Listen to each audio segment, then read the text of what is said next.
Welcome to the Observe Day podcast, the show where we celebrate the days that matter. From holidays to meaningful observances, we bring you inspiring conversations, stories, and ideas to make each day count. Whether it's raising awareness, learning something new, or simply sparking joy, this is your space to explore the calendar in a whole new way. I'm your host, Wisdom Okonkwo, and I'm excited to share today's observance with you.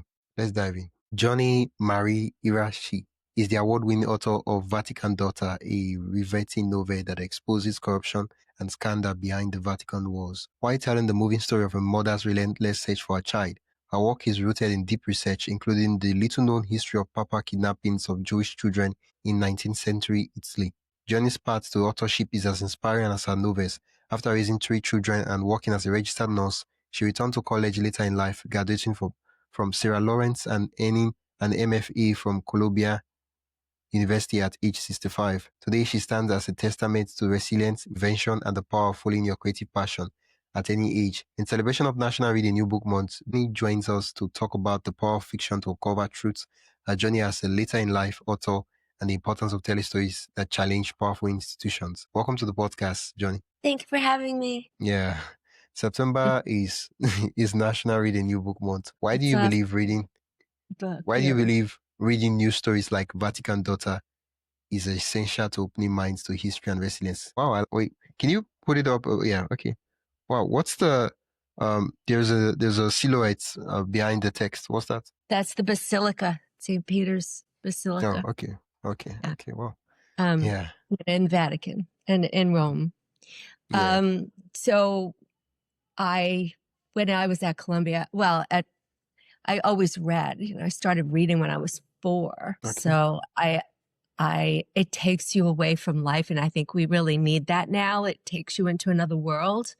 So I advocate, I think people don't read as much, not in this country as like maybe in your country, I hope, because here it's a struggle to get people look at me like, what? I don't want to read. Including, I was an adjunct professor. I don't know if you saw that anywhere, but I worked as an adjunct professor teaching English comp in a nursing college here.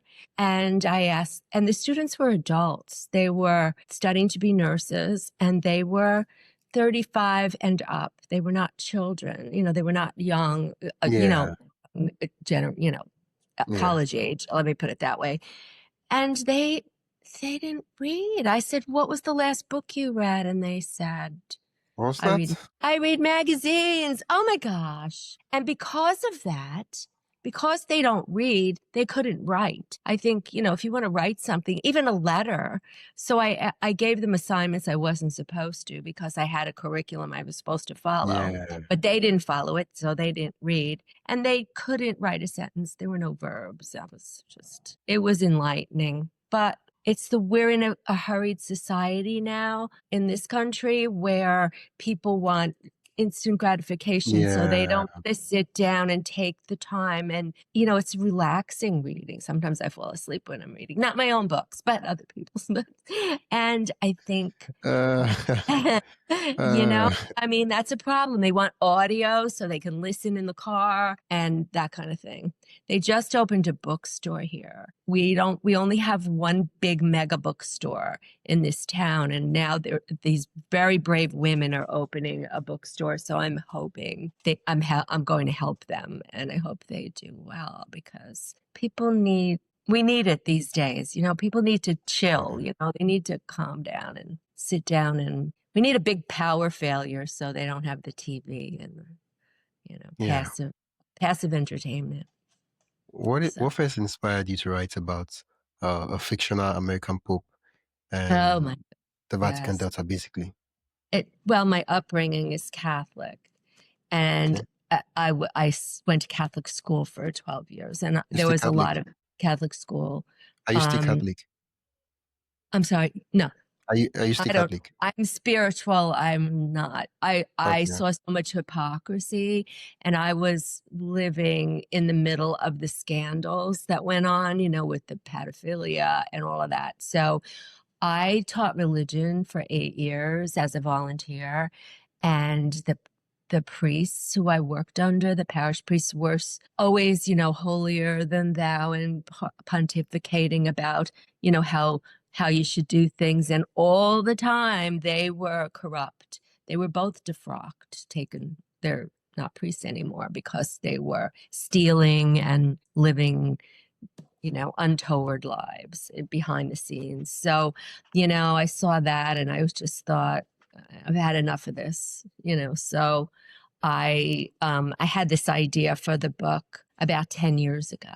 I never thought we'd have an American Pope for sure. So, that was a big shock. And so I had the idea and I got the title first. I was standing actually in the Vatican in Rome. And I just was looking at the Basilica in Vatican City and I thought, wonder what's going on in there now. So I had the idea about like a girl and a kidnapping. And I did a lot of research. So I went back to school. I put this book aside. I went back to school and wrote another book. And then I got back to this in 2019. I went back to Italy and walked 88 miles through Rome and Venice to get the lay of the land and figure it all out. And then I came back and it was the pandemic. So it afforded me the opportunity to sit down for 8 hours a day and bang this out. So I did that. I did a lot of research along the way. And as I was researching Italian Jewish last names for a character, I came upon that story of papal kidnappings in 1859, which is a true story. I met a professor at Brown University in New England had written a book about it. He won a Pulitzer for his book. So I contacted him and he was very gracious and gave me more information. So I weaved that story into the books. It's a process, you don't just sit down and write. I mean, people do, but I research along the way. I write notes, then I revise, and then here we are, So it took a long time. I have another book, actually, the second one in the series. I didn't expect to write another book. But I woke up with the first line in my head, the opening. And oh my God. So then, so that's waiting to be published. I just found out my publisher's a little bit in a state of flux right now. So I don't know. Yeah. But it's hard. It's hard. Of You course. can't, it's very hard. Don't give up. If you have a passion, no matter what it is, just don't give up. Because if you give up, it'll never happen. Look at me. I'm not young, but I wanted to do this. So it took a lot of, I was brave. I went back to school with young people, very young. And, I laughed at myself first. So if you laugh at yourself first, it's kind of disarming. And no one else laughed at me. Maybe they did behind my back, but not to my face. So, and I have friends that are young, your age, and younger. So that's the benefit. And they helped me. I helped them with a life experience and their writing, because I'm a nurse. They write a lot of medical stuff that didn't make sense. So I helped them, and they helped me with all the technology, that I didn't know, because I was out of school for 35 years when I went back. Oh, that's a long time. It's a long time. So that's it. So Oh, before we dive deeper, I'd love to invite you to join the Observe Day newsletter. Every week, I send you highlights of upcoming observances, creative ways to celebrate, and behind-the-scenes extras from the shows. It's the perfect way to stay inspired and never miss a meaningful moment. Sign up today at observeday.com/join. That is observeday.com/join. Now, let's get back to the conversation. Your protagonist is, in a short while, I'll come back to, your story, going back and writing the book. But I want to talk a little bit about the protagonist of your book, which is a mother fighting against the most powerful entity on earth. Yes. How does story speak to resilience and women's empowerment? Well, I think, I don't know, I shouldn't say this, but I think women are more resilient than men. Like, we have to be. I always feel like I have to prove myself. And, and the older you get, like, your credibility kind of tanks, like, people don't take you seriously. And it's unfortunate. We have a lot to offer, but it's still going on. I mean, all the feminists, all that stuff, it's still a struggle. And, I just, people don't take you seriously. They think it's a hobby, or they think it's, you're just doing it because you're bored. I had the female professors actually in undergrad gave me the hardest time. They thought I was just a bored housewife, and I wasn't. Ooh. Just, yeah, Oh, that was so insulting and demeaning and not true, really not true. So I keep at it. I just, it's their problem, not yours. If you have your eye on the ball, so to speak, you just keep going and let that all just go by the wayside. So, yeah, it's keep doing it. And I think, as a mother, I know how a mother would react, once Sophia, the character, regained her memory and realized there was nothing would stop her. She was going. But in the true story of the papal kidnappings, they could never get the child back. That child was, several children were taken, but the most famous was the Mortara case. And that child, what happened there, I don't know if you know the story, but what happened there was it was before Italy was united. So it was the papal states, the Pope was in charge. And he put all the Jews in the ghetto, and terrible. And they were wealthy merchants, but they were trapped, sequestered. So they hired servant girls to work on the Sabbath that were Christian because the Jewish girls couldn't work. So the one Christian, they were illiterate, and one Christian servant girl observed the family sitting vigil around the child's bedside because he was sick, and she assumed the kid was dying. So when the parents weren't in the room, she baptized the child, and it was illegal for a Jewish family to raise a Christian child. So she confessed to her parish priest, and he told the Vatican, and they swooped in and took the three. He was then 6. They took him, and he was raised by the Pope in the Vatican, became a priest, and blah, blah, blah. And they couldn't get the child back. So I wondered why very few people knew about this. Like the Jews didn't know about it, and most Catholics didn't know about it. And apparently, it was very hush hush because the Catholics in the future were embarrassed that this happened, and the Jews were embarrassed that they allowed it to happen. It was very yeah. quiet. They actually tried to make that Pope a saint, but there was an uproar. So Yeah. he's As not. as someone who transitioned from nursing and caregiving to writing, what parallels do you see between those two callings? Well, I think writing is healing as well because it's like cathartic. I always tell everybody you don't have to be perfect, but if you want to write even a journal, you put it out.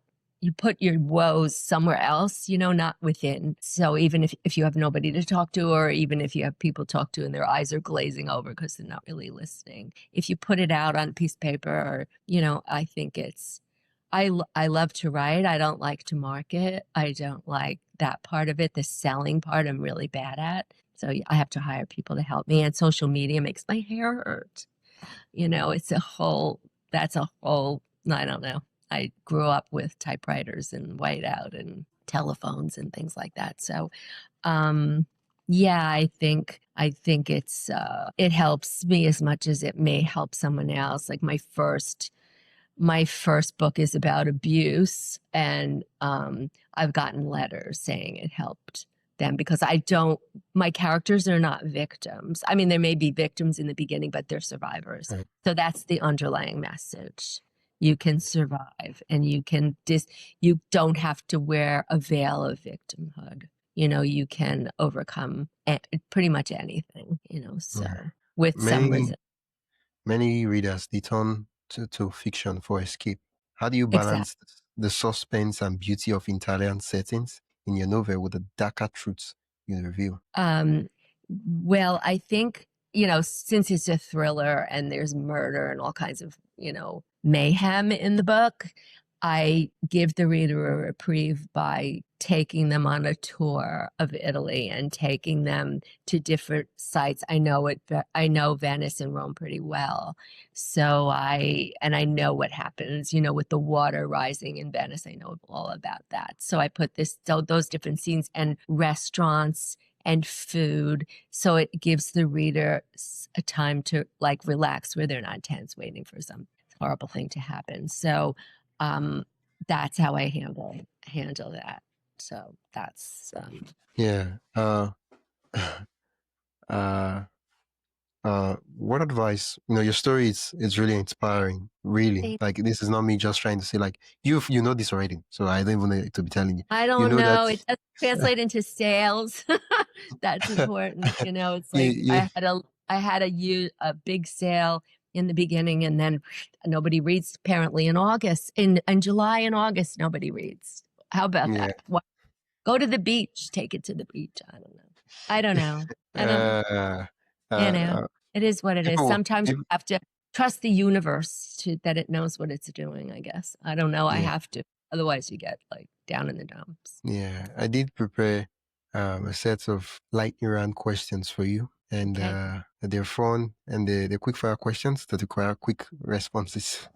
I'll Are you ready? try. I tend to Okay. talk a lot from New York. Uh, Okay, Ed. okay. You're very cute. What's a book that inspired you as a child? Oh, I was just asked this yesterday. The Microbe Hunters. Okay. My editor just sent me I don't remember. I was 11. I don't remember the author, but he told me the author inspired Sinclair Lewis to write some famous piece, but it was about, like Madame Curie and, all those Yeah. famous scientists. I was fascinated by it. I tried to find it. It's out of print. But yeah, that was the one book that resonated with me for some reason. Yeah. And then I got a job in the hospital when I was 16. And that was, medicine as a practice is an adrenaline rush all the time, so it's hard you never get away from it really, like people come to my door. I'm in Florida, everybody's ailing with something. So they're always letting me know what their problem is. Yeah. Even my husband's a doctor. So Okay. anyway, Who's okay. Sorry, that answer was too long. I know. Sorry. I'm glad you know that. Historical Fiction writer. historic I'm sorry. Historical fiction author you most admire. Historical fiction. Historical fiction. Oh, let me see.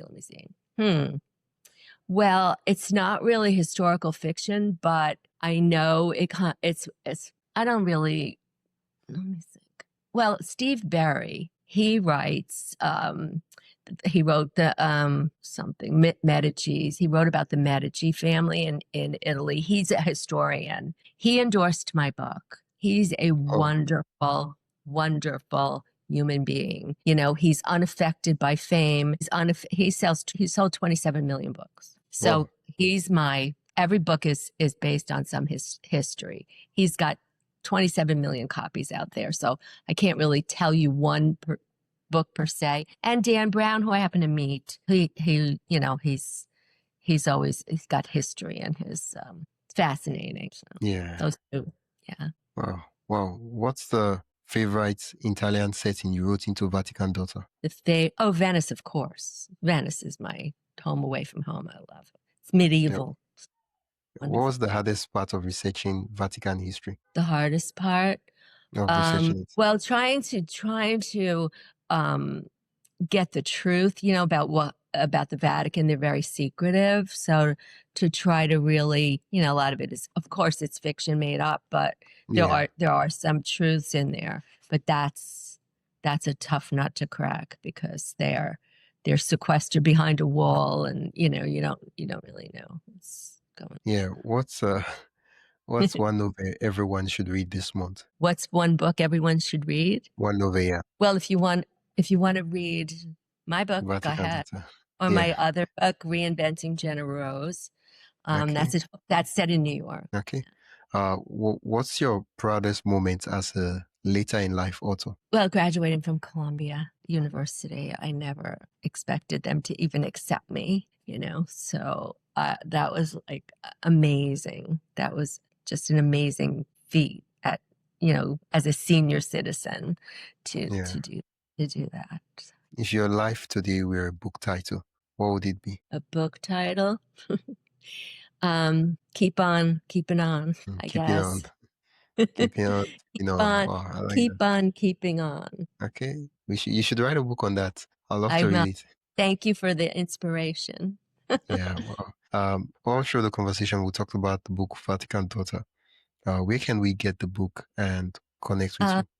Of course, Amazon, Books and Barnes and Noble, indie bookstores, online bookstores everywhere. Or go to my website, www.jonimarie, Joni, Marie, Marie, Iraci, IRACI.com. There's a contact form on there. And there's a link to my publisher. There's a link to Amazon. There's a contact form if anybody wants to reach out to me. I answer every email. So that would be wonderful. Yeah, So well, I'll put all the links you mentioned in the description and the show notes so listeners can click and go directly to the site. Thank you so much, Joni. thank you so much, and good luck with your podcast. That's it for today's episode of the Observe Day podcast. Thank you for spending your time with us as we explore today's observance. If you enjoyed this episode, be sure to subscribe wherever you listen to podcasts and share it with a friend who'd love to celebrate life special days too. Don't forget to join the newsletter at observeday.com/join for more observance stories, tips, and updates. Until next time, keep finding meaning in every day.